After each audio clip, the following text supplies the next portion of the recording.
você está obtendo os resultados que você gostaria de obter na sua vida? Quando eu digo na sua vida, pode ser tanto na sua vida pessoal quanto na sua vida profissional. A primeira coisa que eu quero definir para você é o que eu chamo de sucesso. Se eu lhe perguntar o que é sucesso, o que você responderia? Se eu perguntar para um amigo seu, provavelmente a resposta será diferente, não é verdade? Sucesso significa coisas diferentes para diferentes pessoas. Sucesso é conseguir o que você quer. O que é diferente de felicidade. Felicidade é querer o que você conseguiu. Para você ser feliz, você não precisa de mais nada. É só aceitar o que você tem. Isto não me impede de continuar almejando outras coisas na vida. Só que, infelizmente, as pessoas confundem sucesso com felicidade. Eu não sei lhe ensinar a ser feliz. Agora, sucesso, sim, é uma ciência. Do mesmo modo que você aprende física, que você aprende química, você pode aprender a ser bem-sucedido. Para que qualquer coisa ocorra no seu universo físico, são necessários 3 componentes. São necessários o querer, o saber e a oportunidade. Imagine que você queira atravessar um cabo de aço de um prédio para outro.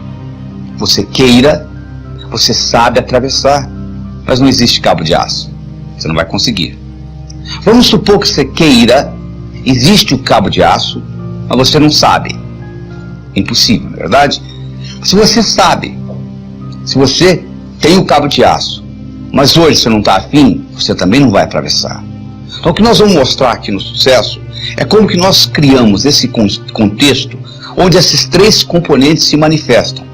O querer, o saber e a oportunidade. Se você continuar fazendo o que você sempre fez, você vai continuar obtendo o que você sempre obteve. Não é só assistir o vídeo, você vai ter que fazer alguma coisa diferente. Porque se fosse só assistir o vídeo ou só ler, você poderia ler a Bíblia e ir para o céu.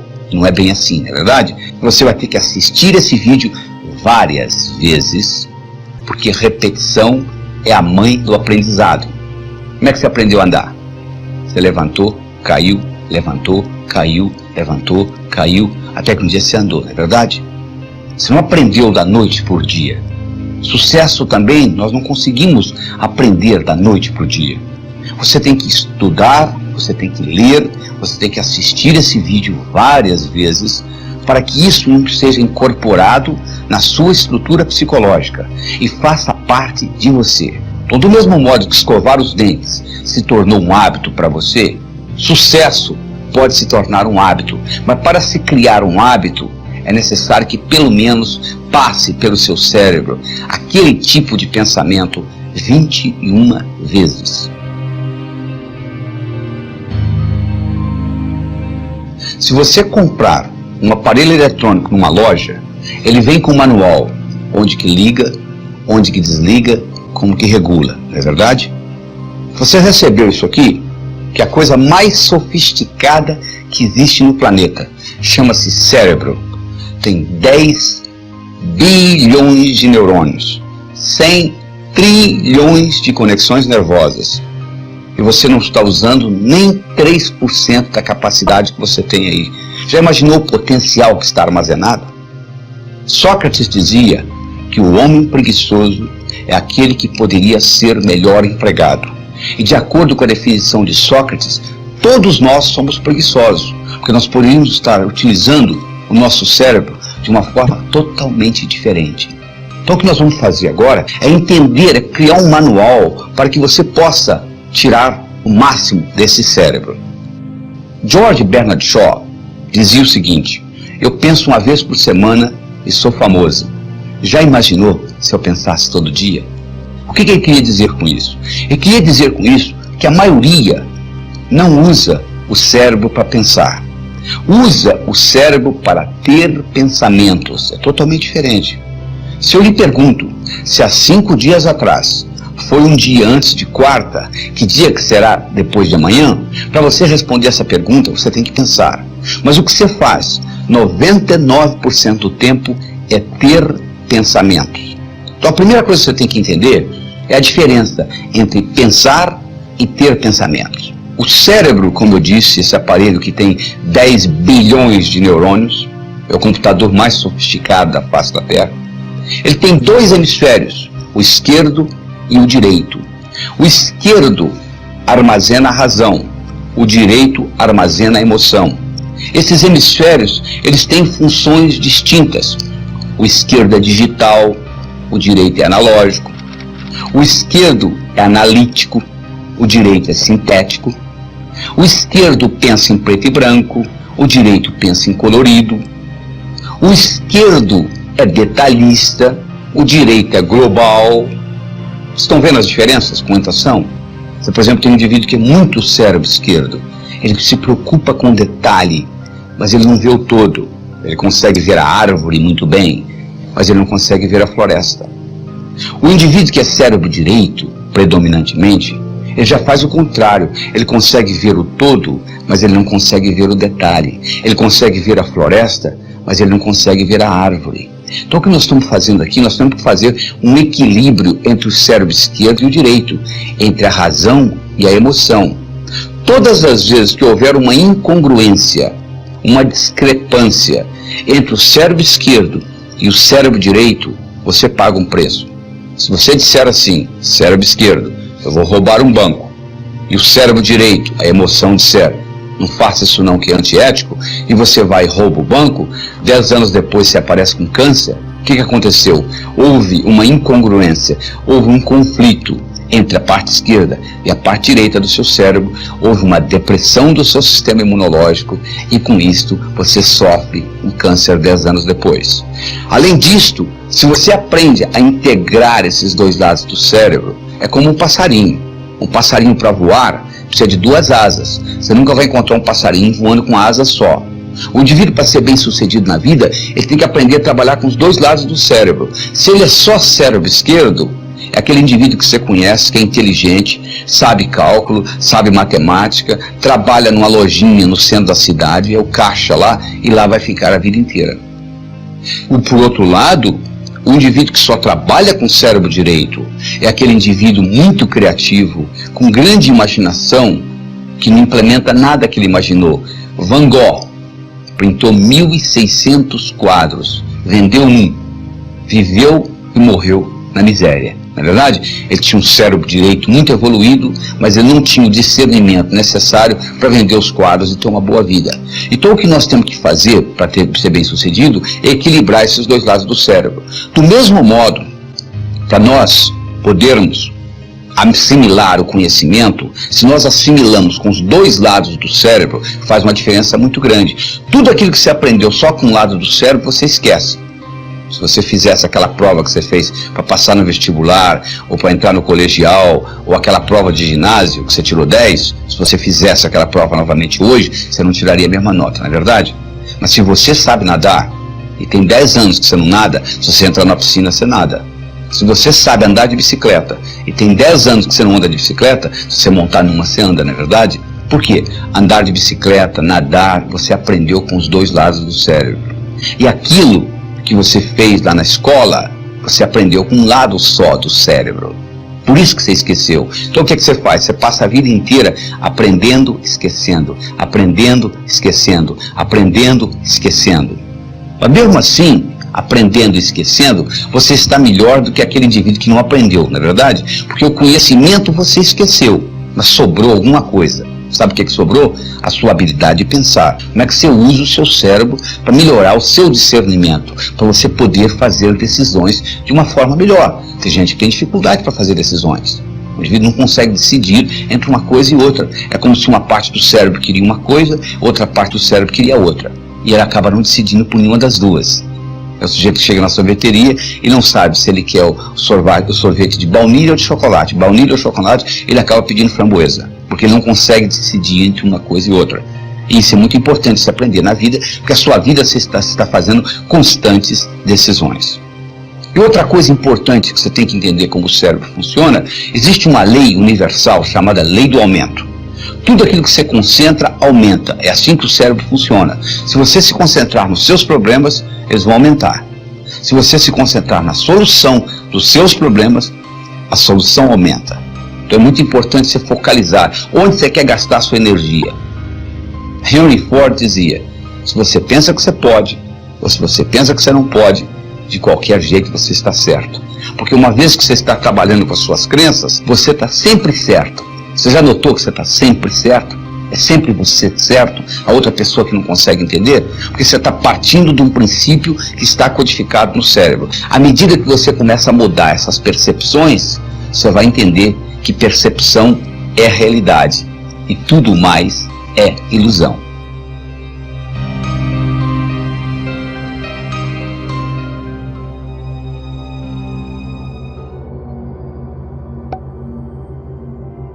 A única coisa constante no mundo é mudança. Você sabe que você não pode pisar no mesmo rio duas vezes, né? Você coloca o pé no rio, quando você tira, quando você vai pisar de novo, aquela água já foi embora. Não é verdade? Está tudo mudando. O universo é dinâmico, ele muda o tempo todo.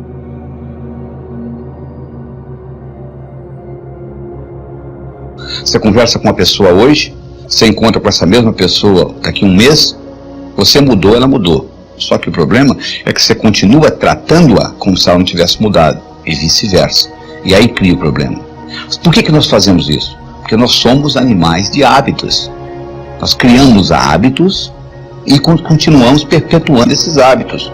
Eles fizeram um estudo e mostraram que você de manhã, quando escova os dentes, se você escova hoje 35 vezes a escova no dente, amanhã você vai escovar 37, 34, por aí. Ou seja, até nesses pequenos detalhes você mantém esse hábito. E um pensamento, uma vez pensado, ele se torna eterno, sabia? Ele vira hábito. A não ser que você pare e repense. Porque existem hábitos positivos que lhe ajudam e vale a pena tê-los. Você tem um hábito, por exemplo, de fazer ginástica, ótimo. Isso vai manter o seu corpo jovem por muito tempo.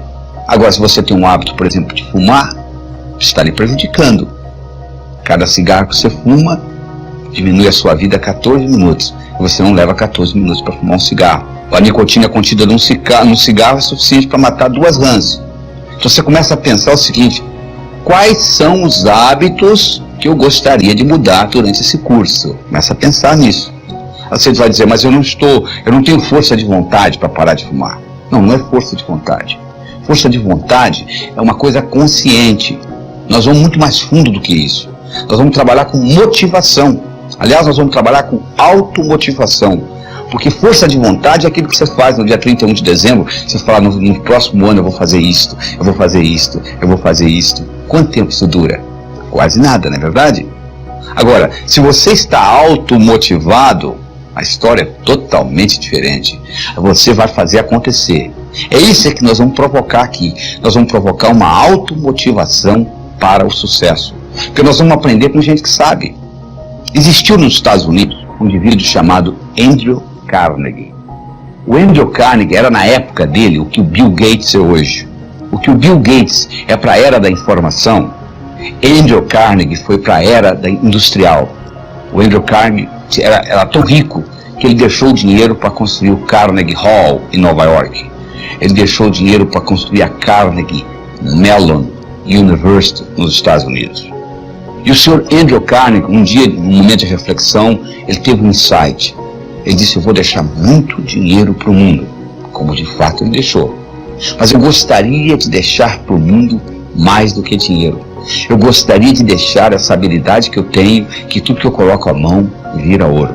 Então ele resolveu criar a chamada ciência do sucesso, o que faz um indivíduo bem-sucedido. Como ele era um indivíduo muito ocupado e não tinha tempo para fazê-lo, ele contratou alguém que o fizesse. Ele estava procurando alguém. Uma noite, numa festa, ele conheceu um jovem de 19 anos de idade de nome Napoleon Hill. Ele ficou impressionado com a inteligência desse jovem e ele propôs para esse jovem trabalhar durante 25 anos desenvolvendo a ciência do sucesso. Napoleon Hill foi para casa, pensou no assunto e resolveu aceitar o desafio. E durante 25 anos, Napoleon Hill teve a oportunidade de entrevistar 16 mil pessoas. Das 16 mil pessoas que ele entrevistou, 1.000 eram milionários. Dos 1.000 milionários, ele selecionou 500, que além de terem dinheiro, tinham saúde, boa vida familiar, paz de espírito, etc. E ele estudou profundamente as características desses indivíduos e comparou com o resto. Então isso que nós estamos apresentando para vocês aqui não é só uma experiência pessoal nossa. Isso é uma combinação da nossa experiência, porque se eu não fosse bem sucedido na minha vida, eu não mereceria estar aqui passando esse conhecimento para você, mas também conhecimento de outras pessoas que estudaram, que pesquisaram e que desenvolveram esse aspecto e que descobriram que essas características, elas têm que ser inconscientes. Elas têm que estar no seu inconsciente. O seu inconsciente tem que estar impregnado com elas, porque aí sim você vai se automotivar, aí sim você vai mudar os seus hábitos. Uma vez mudados os hábitos, você pode praticamente colocar no piloto automático e a coisa vai acontecer. Só que as pessoas, de um modo geral, o que elas fazem? Elas se escondem no passado ou se escondem no futuro. É muito fácil você se esconder no passado. Você reclama que você é do jeito que você é por causa das circunstâncias da sua infância, do modo que seu pai lhe batia, a sua mãe te tratava, etc.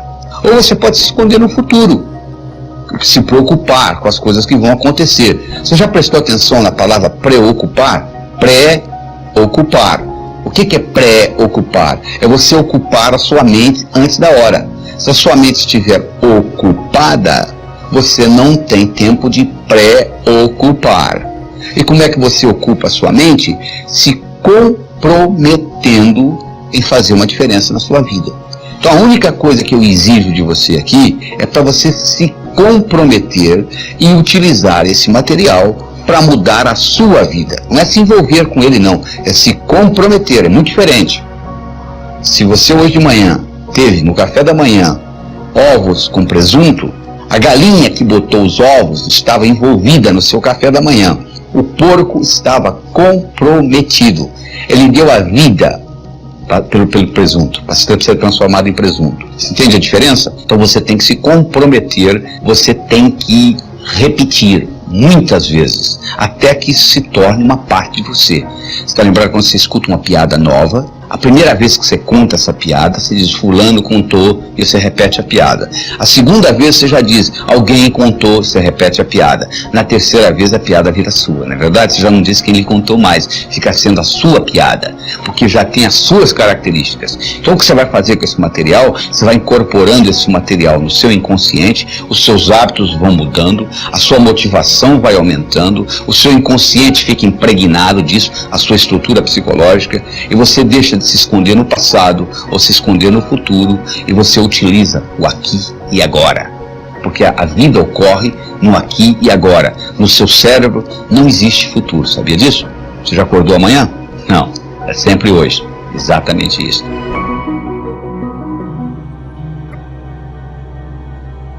Se você não gosta de você, o mundo não vai gostar de você.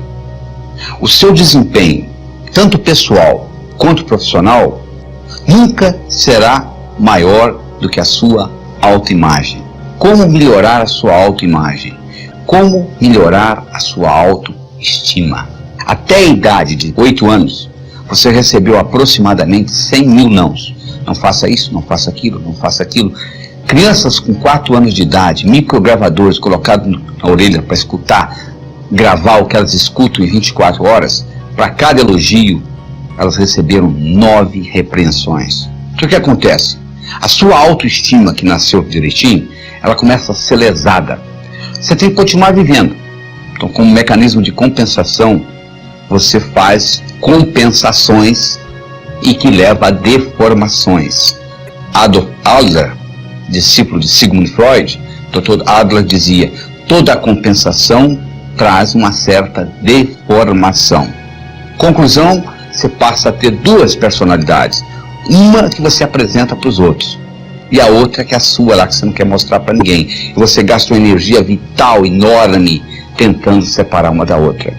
E isso tudo é codificado linguisticamente.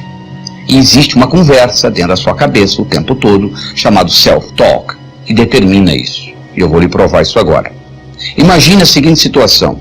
Imagine que eu colocasse aí onde você está assistindo esse vídeo uma tábua de 40 centímetros de largura e 10 metros de comprimento, e eu colocasse no chão, e solicitasse que você andasse nessa tábua, de um lado para o outro.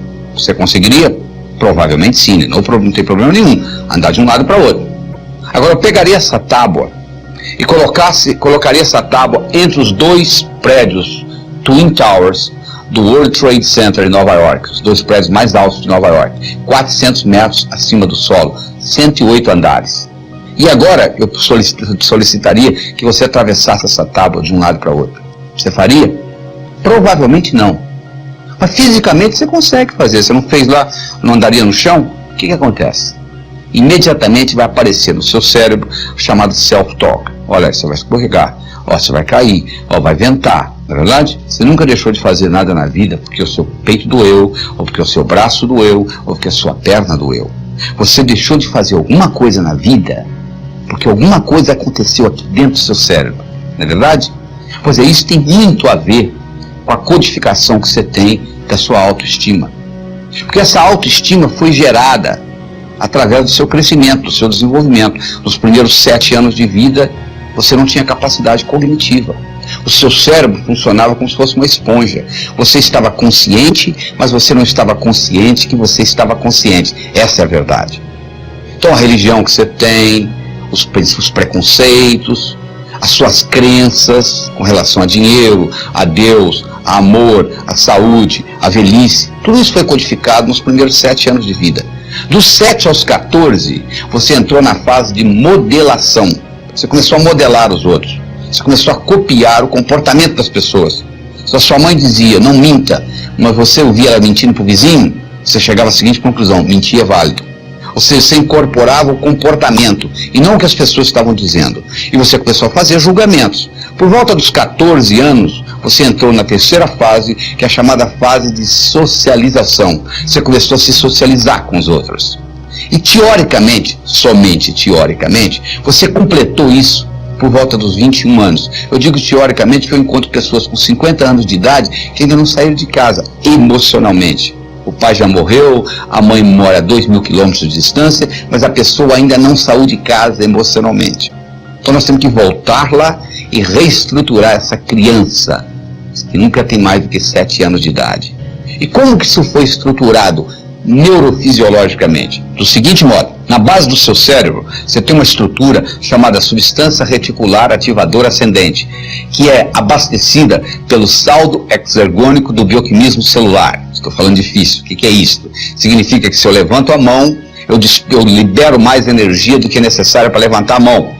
Parte dessa energia vai pelo sistema nervoso e ativa essa substância que ativa o cérebro. Então o seu cérebro se mantém acordado graças à substância reticular ativadora ascendente. A segunda função da substância reticular ativadora ascendente é funcionar como se fosse uma secretária executiva do seu cérebro. O seu cérebro não pode prestar atenção em mais do que 5 a 9 coisas de cada vez. Você não estava prestando atenção no dedão do seu pé direito, até que eu falei, nem tampouco na ponta do seu nariz, nem no lóbulo da orelha esquerda, e assim por diante. Porque você não pode prestar atenção em tudo isso, no que eu estou falando, na temperatura da sala. Opa, peraí, tem que ter uma prioridade. E a substância reticular ativadora ascendente estabelece essa prioridade. Quem estabelece para ela? O cérebro. O cérebro diz, isso é importante, eu quero ver, isso não é importante, eu não quero ver. Então as suas crenças foram codificadas e o cérebro diz para a substância reticular, é isso aí. Então imagina uma menina com 12 anos de idade abusada sexualmente. Ela chega à seguinte conclusão: homem não presta. O cérebro dela diz para a substância reticular, se você encontrar um homem que não presta, eu quero saber. Quando você encontrar um que não presta, eu não quero ver. E daí para frente, o que é que ela vai encontrar na vida? Homens que não prestam. Então com isso se perpetua. E você então passa a ter a sua vivência de acordo com as suas crenças, de acordo com a sua autoestima. Está entendendo como a coisa funciona? Se você quiser mudar a sua vida, você tem que começar mudando a sua autoestima. Nós vamos trabalhar nisso aqui. Como é que você melhora a sua autoimagem? O que você precisa fazer para mudar essa autoimagem? O que você precisa fazer para modificar essa janela da substância reticular ativadora ascendente? E, consequentemente, mudar a sua percepção. Mudando a sua percepção, você muda a sua realidade. Porque as coisas são simples, as coisas são óbvias, não é verdade? Mas o óbvio só é óbvio para a mente preparada. Então nós temos que preparar essa mente. E como que nós preparamos? Mudando essa janela, mudando a sua percepção. É isso que nós vamos continuar fazendo, nós vamos continuar trabalhando nisso, porque esse é o primeiro passo para você ser bem sucedido. Você tem que passar a gostar mais de você, você tem que mudar esse self-talk, essa conversa que você tem com você.